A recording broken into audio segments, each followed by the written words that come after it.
Hey, going to do a quick tour of the community garden for this new channel that I just created, and hopefully the wind won't be too bad. I'm doing this on a cell phone, so between the wind and trains going by and church bells and stuff, we'll see what kind of background noise there is. Hopefully you'll be able to understand me. Anyway, this is the community garden that is in Marion, Arkansas. It was started this last year, and a local pastor, James Hudson, had went to the city council meetings for several months and basically wore them down, I guess, and convinced them to let us use some city land in his initial vision, just to plant a big plot of greens that anybody could come pick, and that has been done, and you'll see that some of that in a second.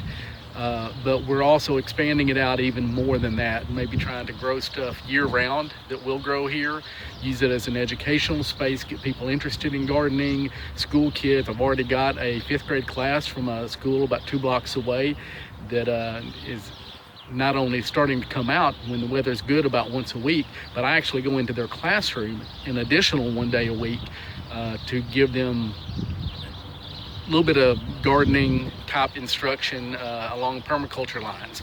So it's a global community magnet school, so we try to tie all that in.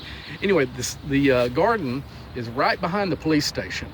So there's Highway 77 next to the railroad tracks, the police station, and then if you come right below it, behind it, you'll have the garden. We have 2 city blocks, two city blocks, we have 2 city lots that were house lots. So you see the slab of what used to be a house here in the driveway. So we've got quite a bit of land here, a lot that we could do with this. The city did actually put water in for us that we do not have to pay for, and at the moment there's not a lock on it. If the water starts to become a problem, then we'll put a lock on it. But that is one source of water for us.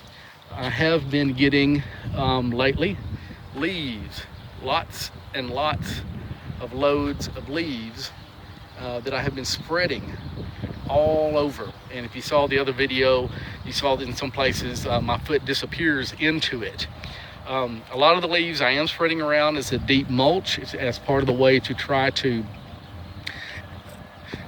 just knock down the grass so we don't even have to mow. Save the city a little bit of money if they don't have to mow it. It will also just help build the soil, insulate it. Hopefully we'll have plenty of the worms and other organisms come up and really start loosening the soil through the winter and ongoing after that. My goal is to try to not till whatsoever, if at all possible, here, and instead let the mulches and organic material and soil organisms do that for us, do rotational stuff. This particular pile, I had, instead of spreading it, it was already getting hot within a couple days after it being dropped off. So I've turned it once. I've not added anything to it, any water or anything. And if you notice, and it's been sitting here cooking for probably, I don't know, I turned that at least a week and a half, 2 weeks ago, and it is still nice and hot. This pile, if you see right there, I just turned that literally last night.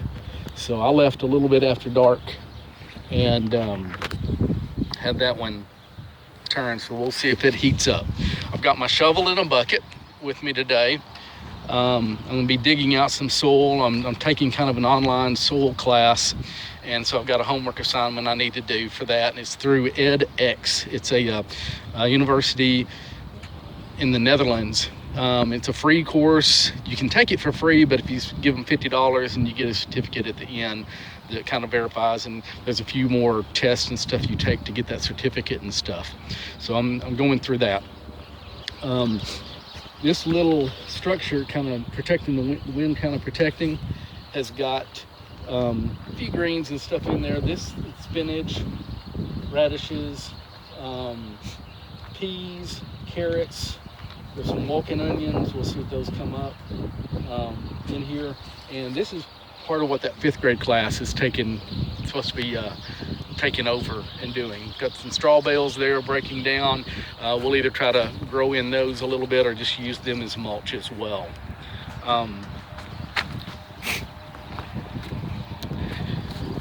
We've got a few concrete blocks here, and try to get a bunch more, and I plan on putting in at least one compost pile right kind of in that little area right there. It's a little bit flatter and it's kind of central to the whole garden. These beds, these long beds, are the newest ones that I've built. Everything here is filled with just leaves and or wood chips. We have not hauled in any kind of dirt or soil or anything like that. It's just organic material, scraps, whatever we can find for free is what we've got in here. And just letting it all break down. This bed is the largest bed. I've got, we have a few garlic on the end. There's a few carrots in there.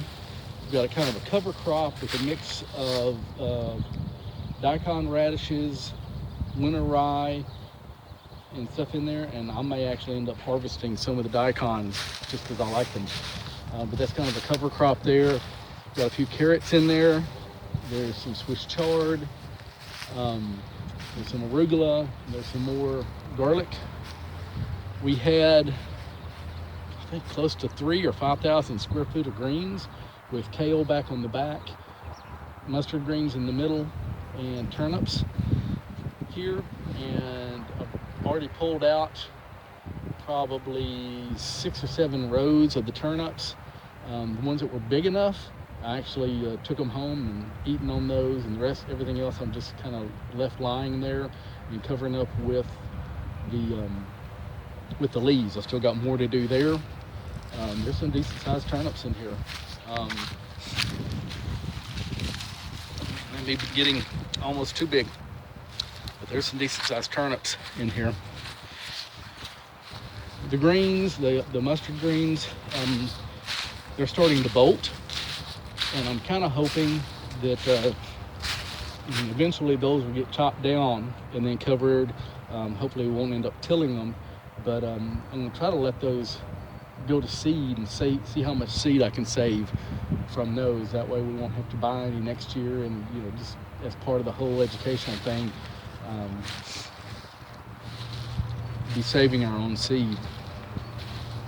There are 2 black walnut trees here, and if you're not familiar with what happens with black walnut trees, they put out a chemical called juglone that can negatively impact, if not kill, a lot of different plants, especially our garden plants and stuff. And I don't know if you can tell or not, but especially right in here, that's not part of that. It may be because it's a low area, but part of it is because it may be right next to this black walnut. And I'll probably stop right here because of the train. Second one in about 15 minutes. Okay, that train went by, and I'm sure we'll get another one here very shortly. But anyway, so I've gotten my shovel out and dug a hole, and we'll see if you can see this or not. And if you can see the color, the change in the topsoil down to kind of the more of a clay, it looks like maybe 5 or 6 inches at least of topsoil. Now this is all lawn. It has not been worked. Nothing's happened to it besides mowing it for, I'm not really sure how many years. So the soil seems to be pretty good, and that's what I'm trying to protect, and also add even more. I mean, build it up, build the life in it.